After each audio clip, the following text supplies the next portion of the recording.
ರಾಜ್ಯದಲ್ಲಿ ಕಾಂಗ್ರೆಸ್ ಸರ್ಕಾರ ಆಡಳಿತ ಬಂದಾಗಿನಿಂದ ಅಭಿವೃದ್ಧಿ ಶೂನ್ಯವಾಗಿದೆ. ಸದ್ಯ ಅಭಿವೃದ್ಧಿಯ ನೆಪವೊಡ್ಡಿ ಅವರದೇ ಪಕ್ಷದ ಶಾಸಕರು ಸರ್ಕಾರದ ವಿರುದ್ಧ ಆಕ್ರೋಶ ವ್ಯಕ್ತಪಡಿಸುತ್ತಿದ್ದಾರೆ. ಮೊನ್ನೆ ಗಜೇಂದ್ರಗಡದಲ್ಲಿ ಶಾಲೆಯ ಕೊಠಡಿ ಕುಸಿದು ವಿದ್ಯಾರ್ಥಿಗಳು ಹಾಗೂ ಶಿಕ್ಷಕರು ಗಾಯಗೊಂಡಿದ್ದಾರೆ. ಸರ್ಕಾರ ಅಧಿಕಾರಕ್ಕೆ ಬಂದಾಗಿನಿಂದ ಶಾಲೆಗಳಿಗೆ ಮೂಲಭೂತ ಸೌಲಭ್ಯಗಳನ್ನು ನೀಡುವಲ್ಲಿ ವಿಫಲವಾಗಿದೆ ಎಂದು ಮಾಜಿ ವಿಧಾನ ಪರಿಷತ್ ಸದಸ್ಯ ಅರುಣ್ ಶಹಾಪುರ್ ಹೇಳಿದರು. ಇಲ್ಲಿನ ಪ್ರವಾಸಿ ಮಂದಿರದಲ್ಲಿ ಮಂಗಳವಾರ ಸುದ್ದಿಗೋಷ್ಠಿ ನಡೆಸಿ ಅವರು ಮಾತನಾಡಿದರು.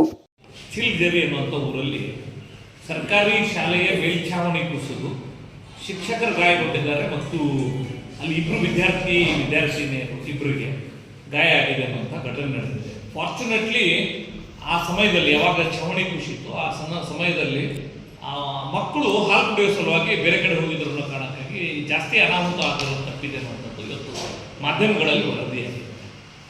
ಅದನ್ನು ಕೇಳಕ್ಕೆ ಹೋದಾಗ 6 ತಿಂಗಳ ಹಿಂದನೇ ಇದನ್ನು ರಿಪೇರಿ ಮಾಡಬೇಕು ಅಂಥೇಳಿ ಸರ್ಕಾರ ಕೋರಿಕೆ ಸಲ್ಲಿಸಿದ್ರು ಕೂಡ ರಿಪೇರಿ ಆಗದೆ ಇರೋದು ಈ ಒಂದು ಅವಘಡಕ್ಕೆ ಕಾರಣ ಅಂತೇಳಿ. ಸರ್, 2015ಕ್ಕೆ ಸರ್ವಶಿಕ್ಷಾ ಅಭಿಯಾನ ಪೂರ್ತಿಗೊಂಡಿದೆ ಈ ರಾಜ್ಯದಲ್ಲಿ.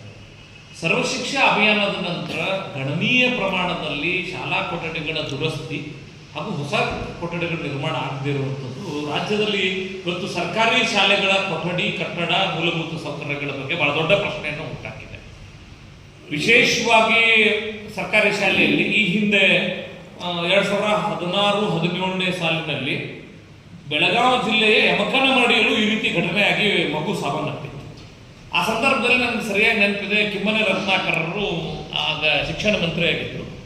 ರಾಜ್ಯದೊಳಗೆ ಇರುವಂಥ ಎಲ್ಲ BO ಶಿಕ್ಷಣಾಧಿಕಾರಿಗಳ ಮೂಲಕ ಈ ಶಾಲಾ ಕೊಠಡಿಗಳ ದುರಸ್ತಿಗಾಗಿ ಎಷ್ಟು ಹಣ ಬೇಕು ಅನ್ನೋಂಥ ಒಂದು ಸರ್ವೆ ಮಾಡಿಸಿದ್ರು.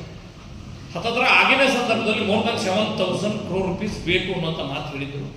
ದುರ್ದೈವೇನೆಂದ್ರೆ ಹಿಂದೆ ಸನ್ಮಾನ್ಯ ಬೊಮ್ಮಾಯಿಯವರ ನೇತೃತ್ವದ ಸರ್ಕಾರ, ವಿಶೇಷವಾಗಿ ಸನ್ಮಾನ್ಯ BC ನಾಗೇಶ್ವರ ಇರೋ ಸಂದರ್ಭದಲ್ಲಿ ವಿವೇಕ ಕೊಠಡಿಗಳನ್ನು ಕೊಡುವಂಥ ಕೆಲಸ ಮಾಡಿದ್ರು. ಅದು 2,000 ಅಂತ ನಾನು ಕೊಡ್ತೀನಿ, ಕೇಳಿದ್ದೀನಿ ಎಕ್ಸಾಕ್ಟ್ಲಿ. ಆ ಶಾಲೆ ಕೊಠಡಿಗಳನ್ನು ಕೊಟ್ಟಿಟ್ಬಿಟ್ರೆ ಈ ಸರ್ಕಾರ ಬಂದ ನಂತರ ಅಭಿವೃದ್ಧಿ ಕಾರ್ಯಗಳಿಗೆ ಹಣ ಕೊಡದೇ ಇರುವುದು, ಸುಣ್ಣ ಬಣ್ಣಕ್ಕೆ ದುರಸ್ತಿಗೆ ಕೊಡದೇ ಇರುವಂಥದ್ದು ಇದಕ್ಕೆ ಕಾರಣ. ಇದರ ನೈತಿಕ ಜವಾಬ್ದಾರಿಯನ್ನು ಸನ್ಮಾನ್ಯ ಮುಖ್ಯಮಂತ್ರಿಗಳು ಹೊತ್ಕೊಳ್ಬೇಕಾಗುತ್ತೆ.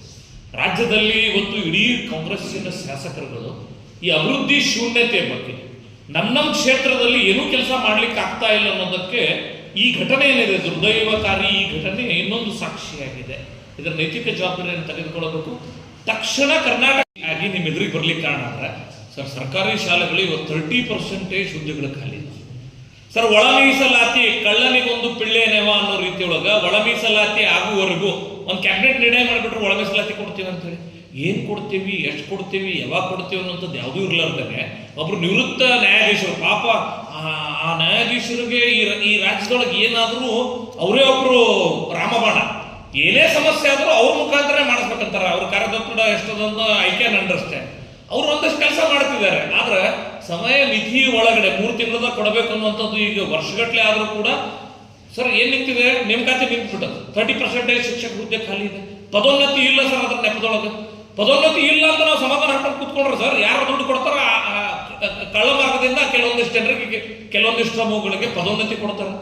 ಒಂದು ಮಿಸ್ಮ್ಯಾನೇಜ್ಮೆಂಟ್, ಒಂದು ದುರಾಡಳಿತ ಕರ್ನಾಟಕದಲ್ಲಿ ನಡೀತಿದೆ. ನಾನು ಸರ್ಕಾರಕ್ಕೆ ಆಗ್ರಹ ಮಾಡ್ತೀನಿ, ಸರ್ಕಾರದೊಳಗೆ ಈ ವ್ಯವಸ್ಥೆ ಇದೆ. ಇನ್ನೊಂದು ಕಡೆ ಅನುದಾನಿತದೊಳಗೆ 1 ವರ್ಷದಿಂದ ಅನುದಾನ ಕೊಡ್ತೇವೆ ಅಂತ ಅನೌನ್ಸ್ ಮಾಡ್ಯಾರ. ಖಾಲಿ ಹುದ್ದೆ ಭರ್ತಿ ಮಾಡ್ಕೊಳಕ್ಕೆ ಅವಶ್ಯಕತೆ ಕೊಡ್ತೇವೆ ಅಂತ ಮಾಡ್ಯಾರ ಸರ್. ಅದು ಕೊಡಕ್ಕೆ ರೆಡಿ ಇಲ್ಲ ಸರ್. 95ರ ನಂತರ ಆರಂಭ ಆಗಿರುವಂಥ ಶಾಲೆಗಳಂತೂ ಬಹಳ ಹೀನಾಯ ಸ್ಥಿತಿಯೊಳಗದಾವ. ಶಿಕ್ಷಣ ಕ್ಷೇತ್ರವನ್ನು ಬಹಳ ಕೆಟ್ಟ ಸ್ಥಿತಿಗೆ ಸರ್ಕಾರ ತಳ್ಳಿದೆ. ನಾನು ಆಗ್ರಹ ಮಾಡ್ತೀನಿ ಸರ್, ರಸ್ತೆ ಯಾರೋ ಕಾಂಟ್ರಾಕ್ಟರ್ ದುಡ್ಡು ಕೊಡು ತೊಗೊಂಬಂದು ರಸ್ತೆ ಮಾಡಕತ್ತಾನ ಅಂತ ಒಬ್ಬ ಕಾಂಗ್ರೆಸ್ ಶಾಸಕ ಹೇಳ್ತಾನೆ. ನನಗೆ ಹೇಳಾರ್ದೇ ಅಲ್ಲೇನೋ ಮನೆಗಳು ಹಾಕೊಂಡ್ಬಂದ್ರು, ದುಡ್ಡಿಗಾಗಿ ಮನೆ ಅನ್ನುವಂಥದ್ದು ಇನ್ನೊಬ್ರು ಹೇಳ್ತಾರೆ. ಇವತ್ತು ಹೊಸ ಸುದ್ದಿ ಏನು ನೀವು ಮಾಧ್ಯಮದ ಮಿತ್ರರು ಕೊಡ್ತಿರೋ ಅನ್ನೋಂಥ ಸ್ಥಿತಿ ಇದೆ. ಇವತ್ತಿನ ಹಗರಣ ಯಾವುದು ಅನ್ನುವಂಥ ಮಟ್ಟಿಗೆ ಸರ್ಕಾರ ನಡೆಸ್ತಿದ್ದಾರೆ.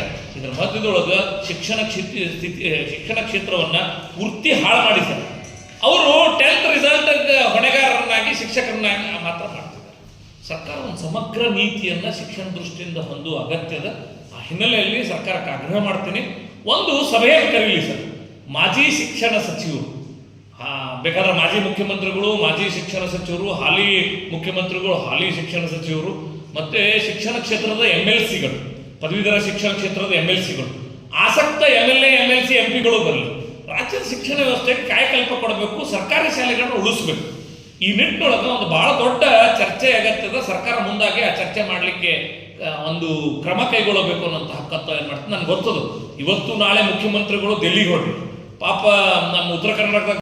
ಈ ಸಂದರ್ಭದಲ್ಲಿ ಮುಖಂಡ ಶ್ರೀಶೈಲ್ ದೊಡಮನಿ, ಅಶೋಕ್ ರಾಠೋಡ್, ರವೀಂದ್ರ ಬಿರಾದರ್, ಸಂಜೀವ್ ಬಾಗೇವಾಡಿ, ಸಂತೋಷ್ ಬಾದ್ರಬಂಡಿ, ಅಶೋಕ್ ಶಿನ್ವಾರ್, ಪರಶುರಾಮ್ ನಾಲ್ತ್ವಾಡ್, ಅನಿಲ್ ರಾಠೋಡ್, ಶಿವರಾಜ್ ರಾಠೋಡ್, ನಿಖಿಲ್ ಮಲಗಲ್ದಿನ್ನಿ, ಪ್ರಭುಗೌಡ ಬಿರಾದಾರ್, ಮಲ್ಲಿಕಾರ್ಜುನ್ ದೇವರಮನಿ ಸೇರಿದಂತೆ ಇನ್ನಿತರರು ಇದ್ದರು.